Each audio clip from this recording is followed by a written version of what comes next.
Selling your home is a big step and can feel overwhelming, especially with kids, pets, and years of belongings to pack up. As a top Glenview real estate agent, I've helped countless of sellers and buyers navigate this process smoothly.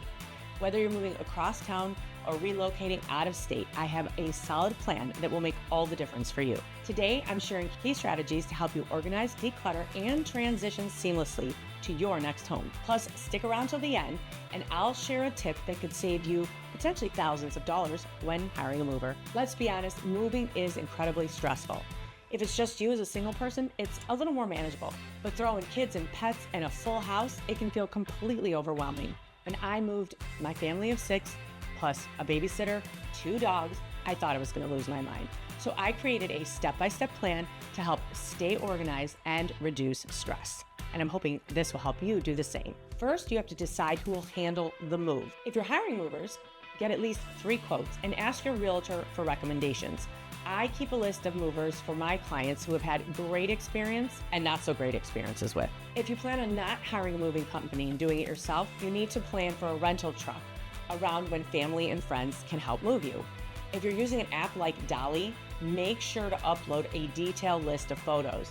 Unexpected costs can pop up if you happen to forget items, and adding things later on moving day can be very, very expensive. But now let's talk about a timeline. Start planning at least 8 weeks in advance before your move. Decluttering, scheduling movers, and notifying important parties of your address, change, and packing should all happen on schedule. If kids need to switch schools, start early and reach out to the schools to get a tour. Check out what's needed for registration, like birth certificates, health records, proof of residency. And if you recently closed on a home, a settlement statement can be used as proof of residency, so do not pack it away. Many people think they'll declutter after moving, but why pay movers to move things that you ultimately don't want? Sort everything into 3 main categories: donate, trash, and give away to family or friends. Set a deadline for family or friends to pick up the items. Some places won't actually accept upholstered furniture or mattresses because of bed bugs, so make sure you check ahead of time. And if you need extra garbage pickup, check to see what your local rules are. Luckily, in Glenview, Groot allows 1 large item up to 50 pounds. Keep in mind that old paint cans need to be dried out with kitty litter before disposing of them. And in Illinois, there are special drop-off locations for paint, electronics, and hazardous materials. That's the Northfield Recycling Center right here in Northbrook. Next, you want to gather your packing supplies. Buying new boxes is definitely an option, but you can save a lot of money and help the environment by asking neighbors and friends for used boxes. When we moved, I didn't buy 1 single box.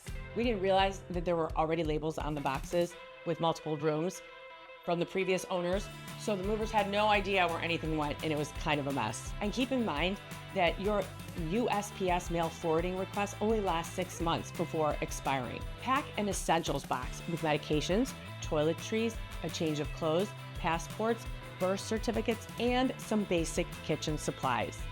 A few days before moving, confirm the details with your movers, truck rental companies, or helpers.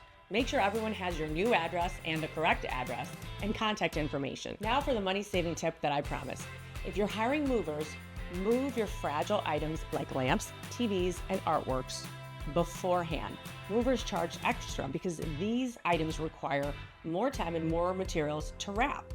If you're moving locally, this could save you hundreds, if not sometimes thousands of dollars. By following this checklist, you'll be well prepared and can settle into your new home with a lot less stress. If you found this video helpful, download my moving checklist PDF at the bottom of the video, and be sure to give the video a thumbs up, and don't forget to subscribe.